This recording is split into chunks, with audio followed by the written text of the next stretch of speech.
하나님 말씀 같이 봅니다. 우리에게 주신 말씀은 출애굽기 8장 16절에서 24절까지 말씀입니다.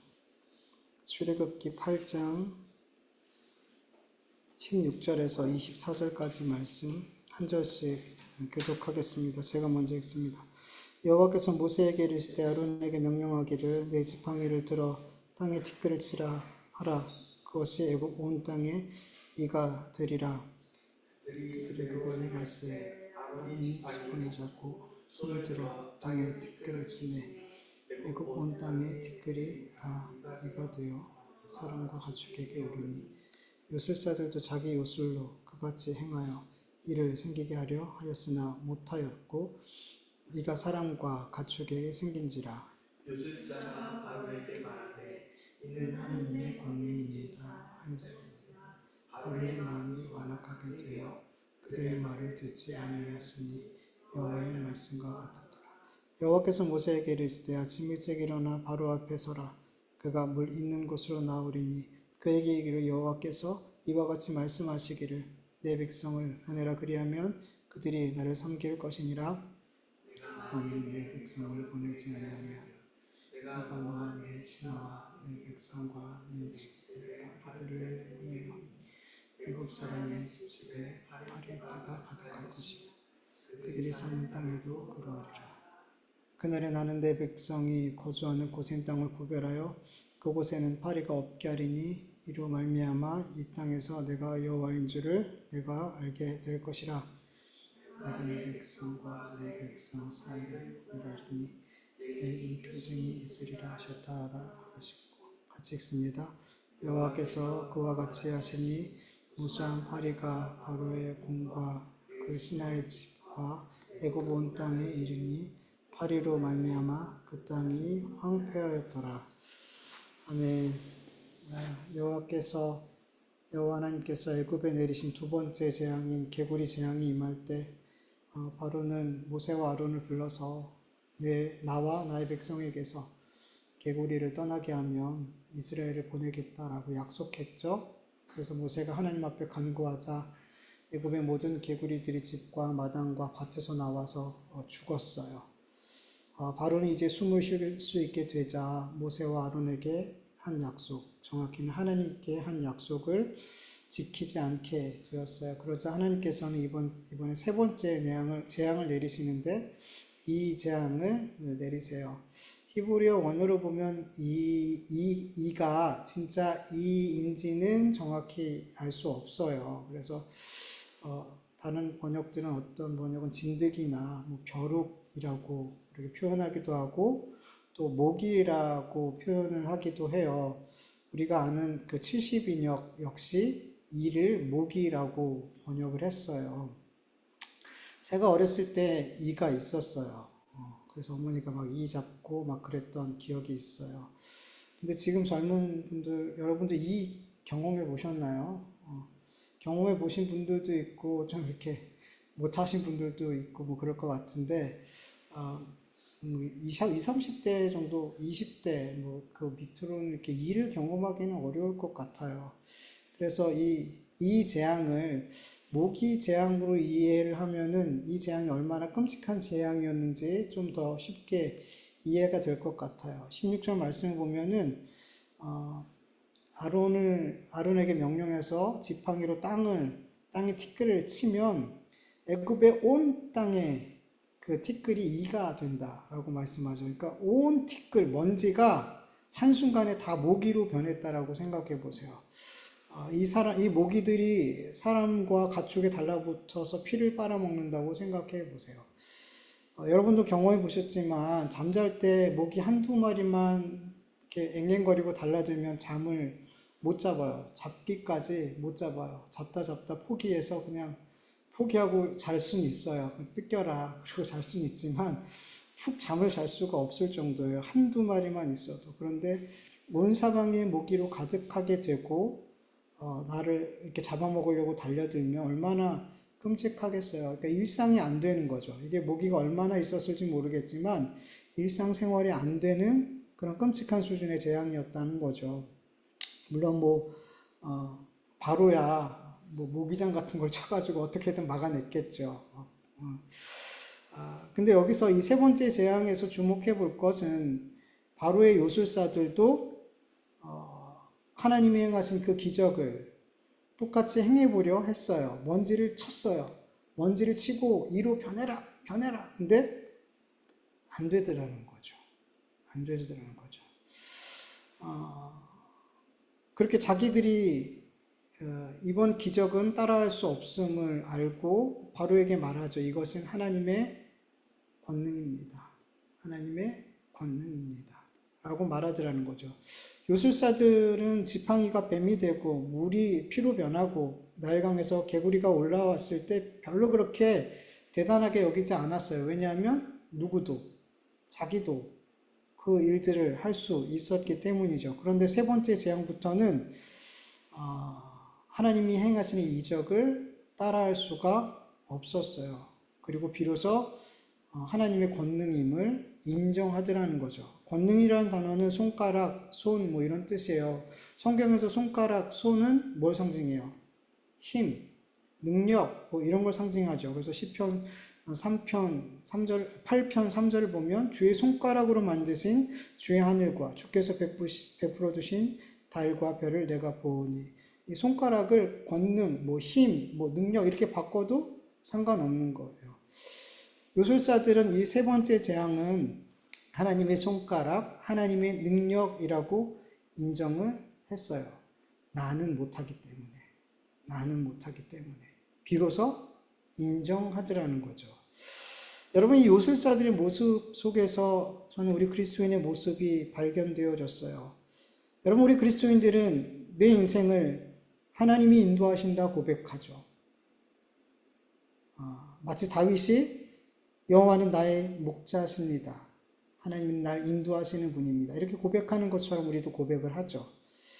하나님의 손이, 하나님의 능력이 나의 삶을 붙드시고 계십니다. 우린 고백해요. 다윗처럼 주의 지팡이와 막대기가 나를 안위해 주십니다. 나를 보호해 주십니다. 나를 붙드십니다. 이런 고백을 우리도 다윗처럼 한단 말이죠. 그런데 정말 하나님께서 내 삶 전체를 인도하고 계시고 그 능력으로 그 손가락으로 우리를 붙들고 계신다는 것을 정말 믿냐는 거죠. 정말 내 삶 전체를 하나님이 인도하고 계시고 그 능력으로 내 삶을 붙드시고 계심을 믿는다면 우리 그리스도인들은 내 삶의 모든 순간 누구를 의지해야 돼요? 하나님 의지해야죠. 하나님 붙들어야죠. 하나님 따라야죠. 다윗의 그 고백처럼 여호와는 나의 목자시니 주님의 지팡이와 막대기가 나를 안위하십니다. 내가 푸른 풀장에 있든 사망의 음침한 골짜기를 가든 주님이 나를 붙드십니다. 주님이 인도하십니다. 그렇게 살아야 되잖아요. 마치 양처럼 목자를 의지하고 바라보는 그 양처럼. 그런데 우리 그리스도인들이 정말 그러냔 말이죠. 우리의 삶이 정말 그러냐는 거죠. 여러분, 그리스도인들이 자꾸 실패하는 것 중에 뭐가 있냐면 내 힘으로 할 수 있다고 생각하는 것. 그것들에 대해서 하나님 의지하지 않아요. 하나님 바라보지 않아요. 하나님께 묻지 않아요. 이 정도는 내가 할 수 있다고 생각하고 이 정도는 하나님께 묻지 않아도 나는 잘 결정할 수 있다고 생각하고 그래서 하나님 앞에 내가 할 수 없다라고 생각하는 일, 내가 결정하기 너무 어려운 일, 그런 일들을 만났을 때 비로소 하나님을 어쩔 수 없이 바라보게 되고 어쩔 수 없이 묻게 되고 그러더라는 거예요. 어쩔 수 없이. 그냥 내 삶에 내 모든 삶에 하나님이 없으면, 하나님의 능력 주시지 않으면, 은혜 주시지 않으면 난 안 돼요. 이렇게 살면 참 좋겠건만. 그래서 아무것도 할 수 없는 양처럼 목자만 바라보면서 따라가면서 살면 참 좋겠건만 우리 그리스도인의 삶을 보면 너무 교만해서 내가 조금이라도 잘할 수 있는 게 있으면 하나님 안 의지해요. 하나님 도와주세요. 하나님 어떻게 할까요? 이런 게 안 나와요. 왜? 이 정도는 제가 할 수 있어요. 이 정도 판단은 제가 잘 판단할 수 있어요. 아니라는 거예요. 아니라는 거예요. 내가 할 수 없는 일, 내가 판단할 수 없는 그런 일만 하나님 앞에 어쩔 수 없이 가져가는 것. 그리고 하나님께서 행하시는 그 일 앞에 역시 하나님이시군요. 역시 하나님은 제가 할 수 없는 일을 하시는 분이군요. 그런 상황에서 하나님의 전능하심과 권능과 그 능력을 그때서야 인정하고, 이게 요술사들의 모습과 뭐가 다르냔 말이죠. 여러분, 요술사들이 하나님의 권능을 인정했어요. 바로시여, 이건 하나님의 능력입니다. 하나님 아니면 이 일을 할 수 없습니다. 우리 같은 인간은 이런 일을 할 수 없습니다. 라고 고백을 한 다음에 그들이 하나님을 믿었을까요? 안 믿었어요. 하나님의 권능은 인정하는데 하나님은 대단한 분이네요 라고 인정은 하는데 그분이 나의 신앙과 내 삶을 맡길 대상은 아니더라는 거죠. 여러분, 이런 신앙이 되면 안 된단 말이에요. 여러분, 성경에서 확인했지만 요술사들이 이적을 따라 해봤지만 여러분, 하나님의 권능에 비하면 그들의 능력은 너무나 하찮고 너무나 보잘것없더라는 거예요.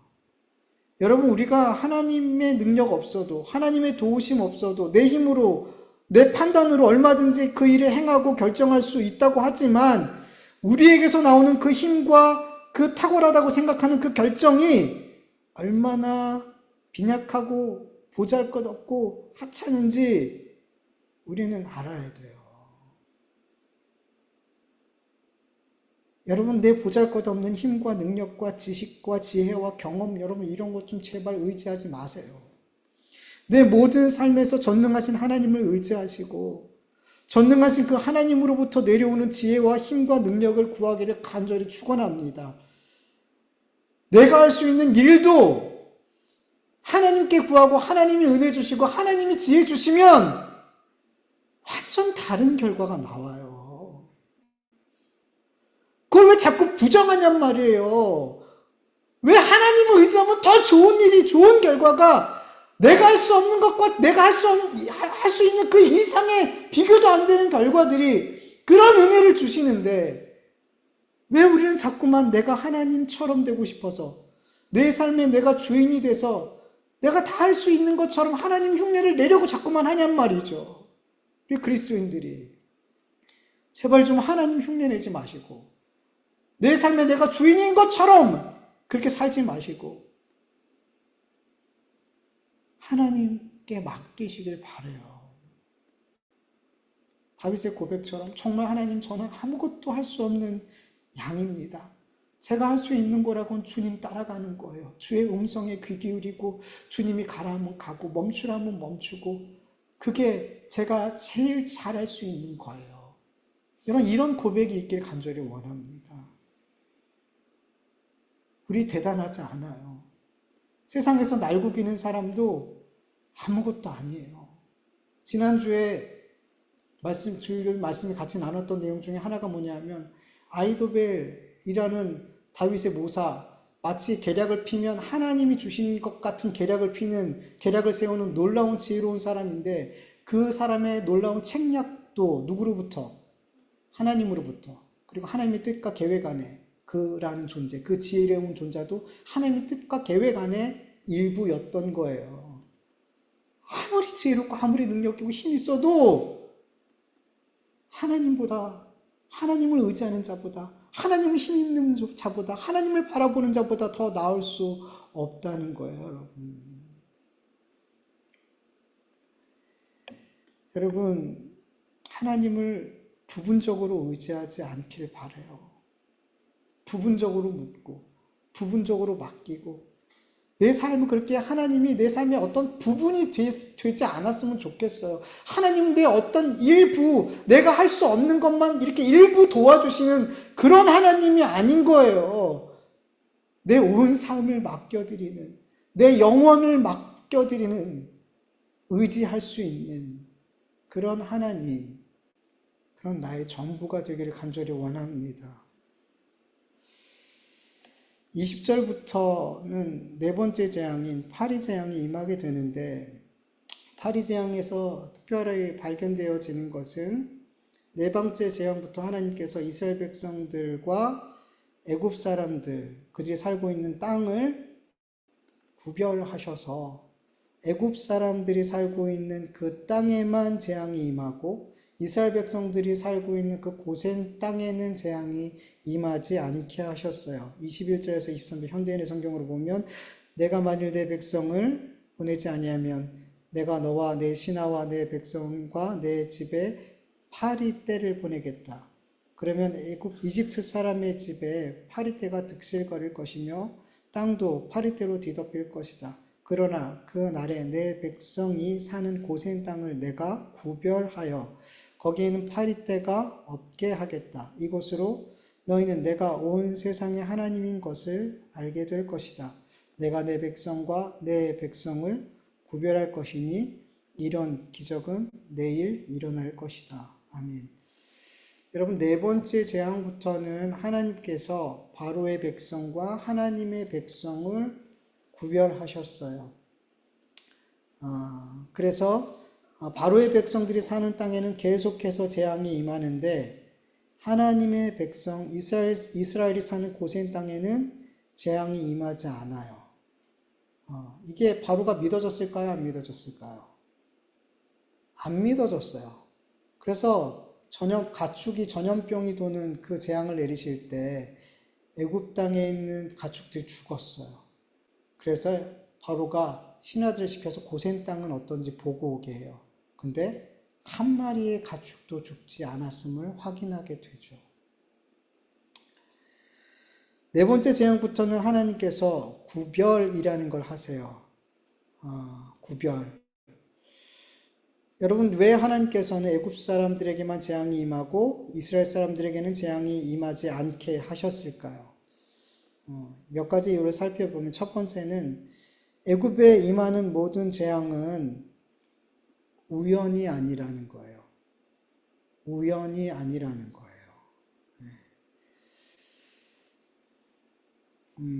하나님께서 하나님의 뜻대로 누구에게는 재앙을 내리시고 누구에게는 평안을 주시더라는 거죠. 이사야서 45장 7절에 이렇게 말씀하고 있어요. 하나님께서 나는 빛도 짓고 어둠도 창조하며 나는 평안도 짓고 환난도 창조하나니 나는 여호와라 이 모든 일을 행하는 자니라 하였노라. 아멘. 여러분, 하나님은 재앙도 주시고 누구에게는 평안을 주셔요. 누구에게는 성공을 주시고 누구에게는 실패를 주셔요. 누구에게는 생명을 주시고 누구에게는 저주를 주세요. 이 모든 일들이 우연히 일어난 일들이 아니라 그 중심에 누가 계신 거예요? 하나님이 계시다. 그래서 이 땅에 일어나는 모든 재앙과 그리고 잘됨과 행복과 불행, 이 모든 그 중심에는 사람의 어떤 인과응보의 그런 개념이 아니라 하나님이 하나님 뜻대로 주관하신다는 거. 그거를 하나님께서 그 모든 재앙과 평안을 그렇게 분리시킴으로, 구분시킴으로 이것을 내가 주관하고 있다라는 것을 드러내시더라는 거죠. 그리고 두 번째, 이렇게 구별하심으로 말미암아 하나님이 누구 편이라는 거예요. 이스라엘 편에 계심을 확연하게 보여주시더라는 거죠. 지금까지 이스라엘 백성들과 애굽 사람들이 같이 고난을 받았어요. 첫 번째, 두 번째, 세 번째 재앙은 고센 땅에도 다 임했어요. 그래서 이로 인해서 막 고생했고요. 그 개구리로 인해서 고생했고요. 물이 없어서 고생했어요. 이스라엘 백성들도 똑같이 고생했어요. 그런데 이제부터 하나님께서 구별시켜 주심으로 말미암아 분명하게 보여주세요. 내가 지금 누구 편에서 일을 하고 있는지. 누구 편이에요? 이스라엘 편에서. 나는 이스라엘의 하나님이라는 것을 분명하게 확인시켜 주시더라는 거죠. 그리고 마지막으로 성경에서 말씀하신 것처럼 이 땅에, 이 애굽 땅에, 더 나아가서 온 세상의 중심에 그 한가운데 누가 계시다? 하나님이 계심을 알게 하기 위해서. 우상으로 가득한 그 애굽 땅, 그 중심에 바로가 있는 것 같고 그 한가운데 애굽 사람들이 믿는 수많은 우상들이 있는 것 같은데 사실은 그 애굽 땅의 중심에 그 한가운데 누가 계신다? 여호와 하나님이 계신다. 그것을 알게 하시기 위해서 그렇게 구별하셨다라고 성경은 말씀하고 있어요. 여러분 분명히 아셔야 돼요. 하나님은 온 세상의 중심에 그 한가운데 계세요. 내 삶, 내가 어디 가든 무엇을 하든 누구를 만나든 그 중심에 그 한가운데 누가 계세요? 하나님이 계시고 이 교회에 이 중심에 하나님이 계시고 우리 가정에 그 중심에 하나님이 계시고 이 나라와 이 민족 그 중심에 하나님이 계신다는 거 여러분 믿으셔야 돼요. 여러분 자꾸 우리 눈에 보여지는 것 그걸 통해서 이곳의 중심에 누가 있구나라고 말하죠. 마치 교회의 중심에 누가 있는 것 같이 보여요. 목사님이 있는 것 같고 뭐 장로님이 있는 것 같고 막 그렇게 눈에 보여지는 그 누군가가 중심이 되어지는 것 같고 그 공동체의 한가운데 누가 있는 것처럼 보여지는데 사실은 그 모든 곳에 그 모든 공동체에 그 모든 관계 안에 누가 계시는 거예요? 하나님이 그 가운데 그 중심에 계심을 믿으시길 간절히 축원합니다. 그걸 우리가 믿는다면 우리의 삶이 좀 달라질 수 있어요. 정말 그게 너무 중요한 거예요. 이 모든 곳에 이 중심에 하나님이 계신다. 이걸 인식하는 삶이 얼마나 중요한 삶인지 몰라요. 하나님의 구별하심에 대해서 좀 더 말씀을 나누면 여러분 하나님은 이 세상에서 우리 그리스도인들을 구별하셨어요. 하나님께서 세상의 공중 권세 잡은 마귀의 자녀로부터 우리를 구별하사 하나님 나라를 상속받는 자녀가 되게 하셨죠. 하나님의 영원한 심판을 받을 자들로부터 우리를 구별하셔서 영원한 생명을 얻게 하셨어요.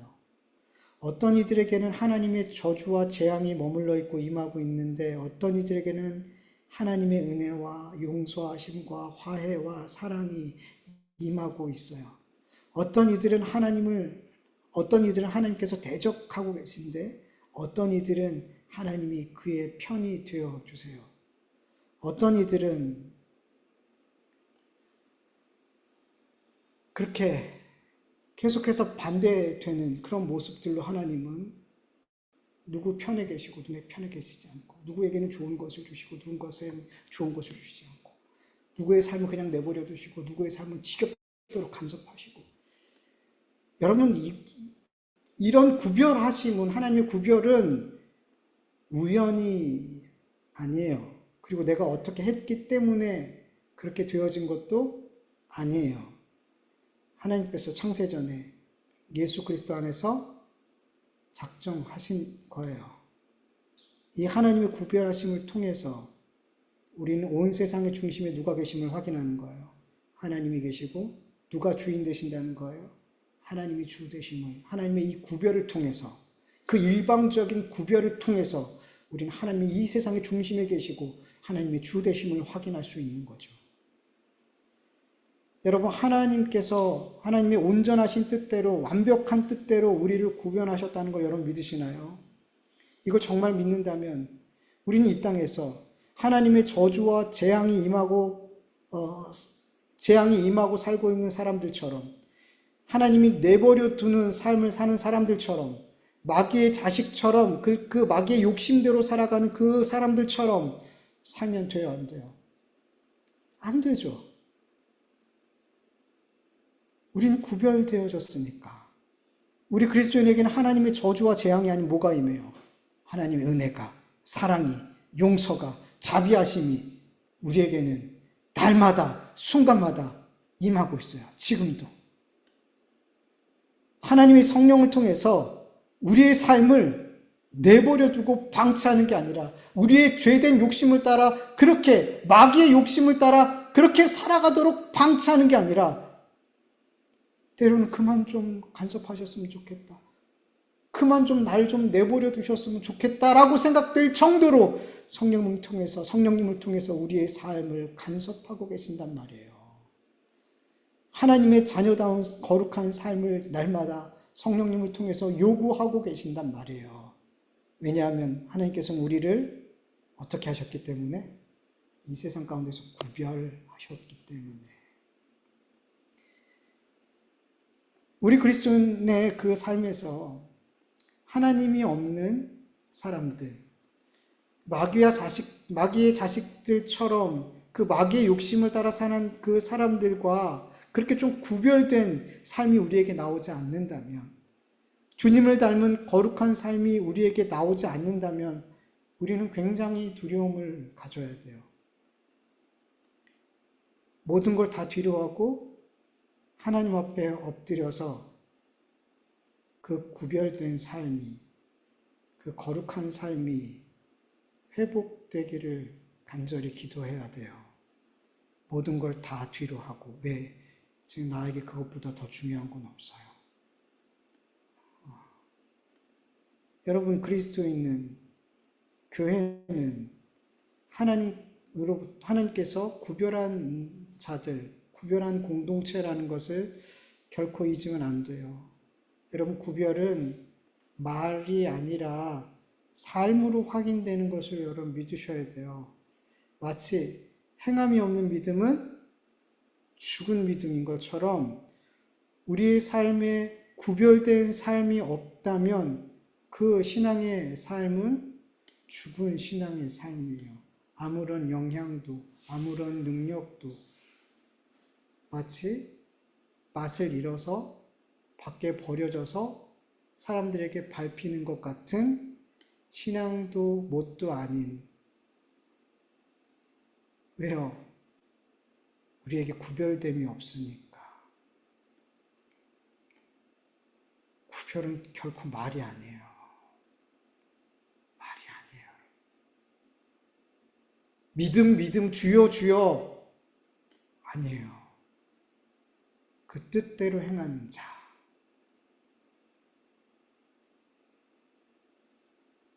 그가 참 믿음의 사람인 거예요. 레위기 11장 44절에서 45절 보면 나는 여호와 너희의 하나님이라 내가 거룩하니 너희도 몸을 구별하여 거룩하게 하고 나는 너희의 하나님이 되려고 너희를 애굽 땅에서 인도하여 낸 여호와라 내가 거룩하니 너희도 거룩할지어다.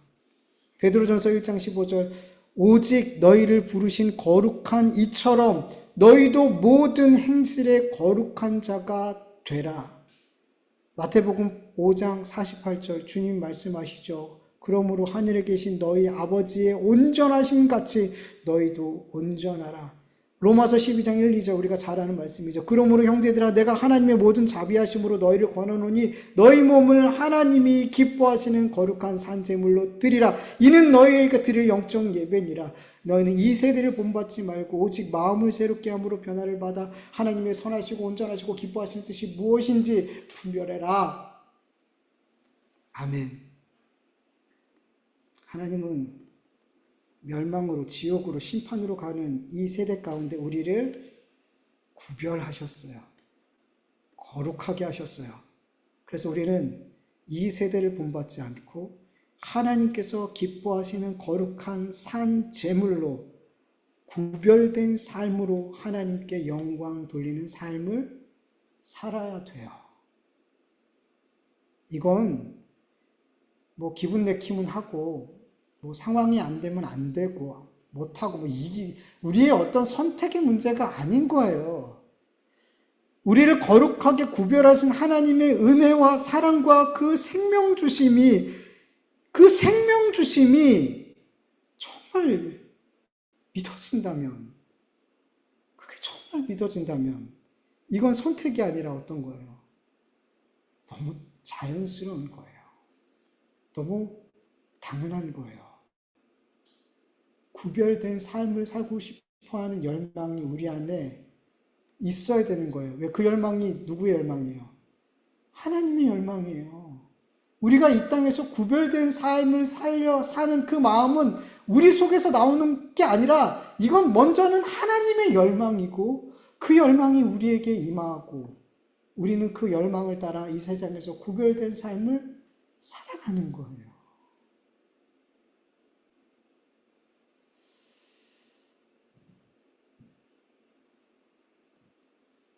하나님이 여기서부터 이렇게 이스라엘 백성들을 구별하시고 모든 재앙에서 평강으로 인도해 주셨어요. 더 이상 그 재앙이, 하나님의 재앙이 그들에게 임하진 않아요. 놀라운 은혜죠. 그리고 나서 그들의 삶을 광야로 몰고 가시고 거기서 정말 그들의 삶을 다른 모든 민족과 구별된 삶으로 훈련을 시켜 가시더라는 거죠. 말로만 우리는 하나님의 택한 백성이야, 하나님의 자녀야 가 아니라 하나님은 정말 그들을 거룩한 삶으로 만드시기 위해서 그 광야라는 인생 속에서 우리를 구별된 존재로 만들어 가셔요. 하나님이 우리를 부르셨어요. 택하셨어요. 하나님의 뜻 같아서 부르셨어요. 그리고 우리를 거룩하게 하시고 영화롭게 만들어 가신단 말이에요. 우리는 그 과정에 있죠. 그 과정에 있다는 것을 우리는 잊으면 안 돼요. 하나님은 우리를 더욱 빛나게, 더욱 돋보이게 세상 사람들이 봤을 때 정말 톡톡 튀도록 구별된 삶을 살게 만들어 가세요. 그래서 우리 그리스도인들은 보여져요. 구별됐기 때문에. 다 검정색이 모여 있는데 흰색 하나가 톡 떨어지면 어때요? 너무 구별되죠. 너무 잘 보이죠. 하나님 우리를 그렇게 만드세요. 그렇게 만드세요.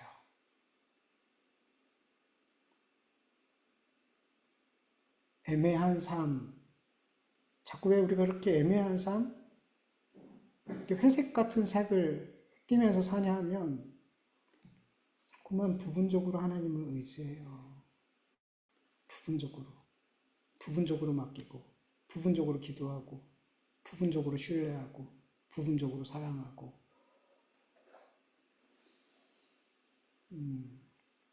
여러분 부인하세요. 자꾸만 부인해 가세요. 나는 틀렸어요, 하나님. 하나님이 옳으세요. 내 결정은 틀렸어요, 하나님. 하나님이 결정이 옳으세요. 내 힘은 미약해요. 하나님은 전능하세요. 저에게는 생명이 없어요. 주님만 나의 생명이에요. 주님께 붙어 있지 않으면 나는 아무 힘 없이 뚝 떨어져서 나중에 뭐하다 땔감으로밖에 못 쓰는 존재예요. 아무 열매가 없어요. 그냥 이렇게 내 삶이 온통 하나님을 인정하는 삶이 되기를 간절히 원합니다. 하나님의 하나님 되심을 계속 날마다 인정하는, 그것이 자꾸만 내 삶에 확인되어지는 그런 우리의 삶이 되기를 간절히 축원합니다. 우리 같이 말씀을 기억하면서 잠시 기도드리죠. 아버지 하나님, 감사합니다. 우린 정말 아무것도 아닌데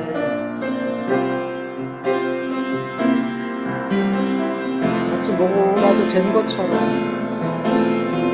뭐가 있는 것처럼 자만하고 교만하고 내가 가지고 있는 것들을 하나님보다 더 의지하고 막막하고 힘들고 내 힘으로 안 될 때만 하나님을 찾고 부르며 하나님을 인정하는, 그게 부분적으로 믿고 부분적으로 신뢰하고 부분적으로 사랑하고 부분적으로 순종하는 하나님의 나의 전부가 아니라 일부인 삶을 우리가 살아가고 있음을 예배 가운데 보게 하여 주시옵소서.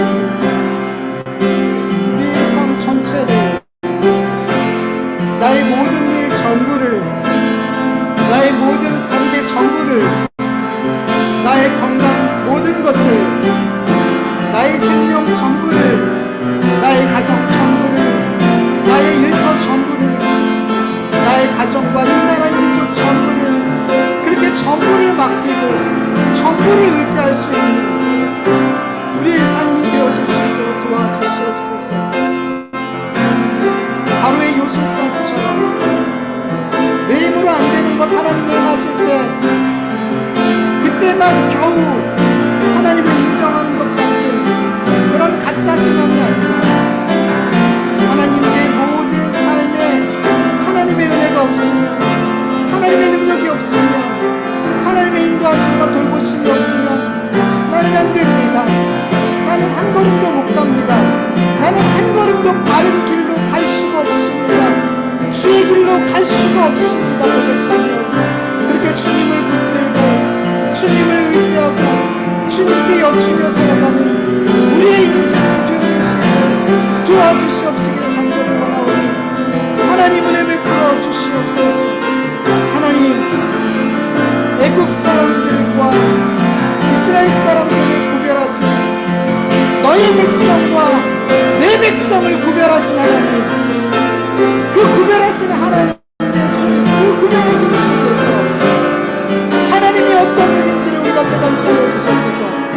나를 이 세상 속에서 구별하신 그 하나님이 어떤 하나님인지 깨닫게 하여 주시고 믿게 하여 주셔서 나를 구원하신 그 하나님의 그 사랑에, 그 은혜에 합당한 삶을 살아갈 수 있는, 이 세상에서 정말 그 구별됨이 있는, 거룩함이 있는 삶이 되어줄 수 있도록 주님 은혜 베풀어 주시옵시고 역사하여 주시옵소서. 주여 도와주시옵소서. 주여 도와주시옵소서. 주여 은혜 베풀어 주시옵소서. 우리의 힘으로 할 수 없고, 우리의 의지로 할 수 없고, 우리의 성품으로 할 수 없고, 내가 가진 것으로 할 수 없다니 정말 하나님을 의지하며 체념이 아니라 정말로 하나님을 믿고 맡겨드리는 그런 우리의 믿음이 되게 하여 주시옵소서. 하나님, 우리에게 바른 건강한 믿음을 허락하여 주시옵소서. 믿음의 주여 온전케 하시는 그 주님, 주님께서 나의 믿음을 온전케 하여 주시옵소서. 믿음으로 믿음에 이르게 하여 주시옵소서. 은혜 위에 은혜를 더하여 주시옵소서. 주님 역사하여 주시옵소서. 감사하며 예수님의 이름으로 기도합니다.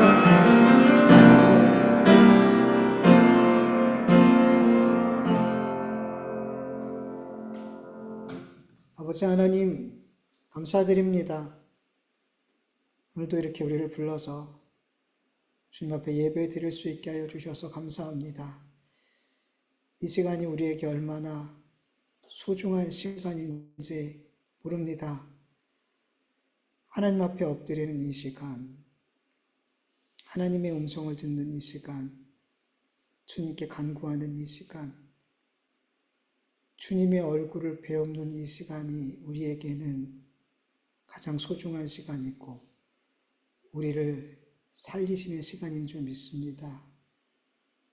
주님, 사는 자들은 주님 앞에 나오게 될 줄 믿습니다.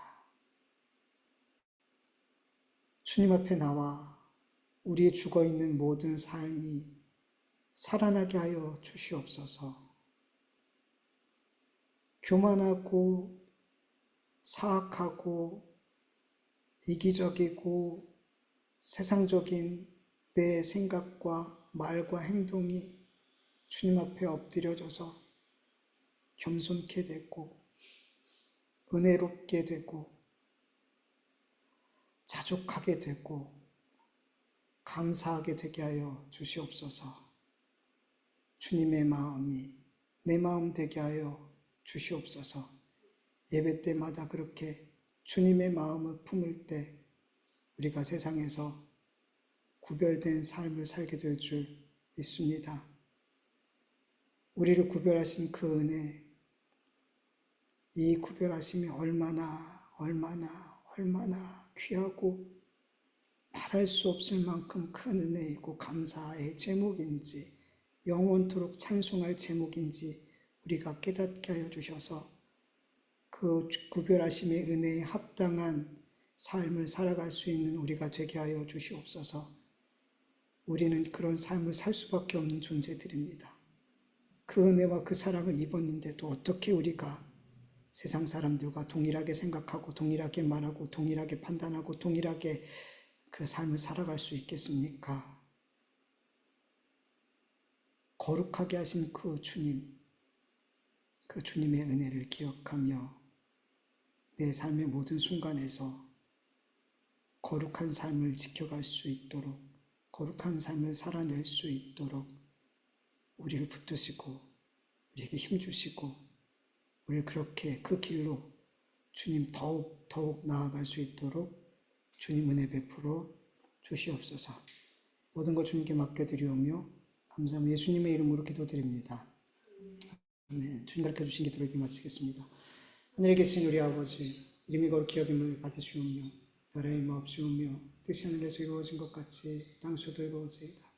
오늘날 우리에게 일용할 양식을 주옵시고 우리가 우리에게 죄진 자를 사하여 준 것 같이 우리의 죄를 사하여 주옵시고 우리 시험에 들게 하지 마옵시고 다만 악에서 구하옵소서. 대개 나라와 권세와 영광이 아버지께 영원히 있사옵나이다. 아멘.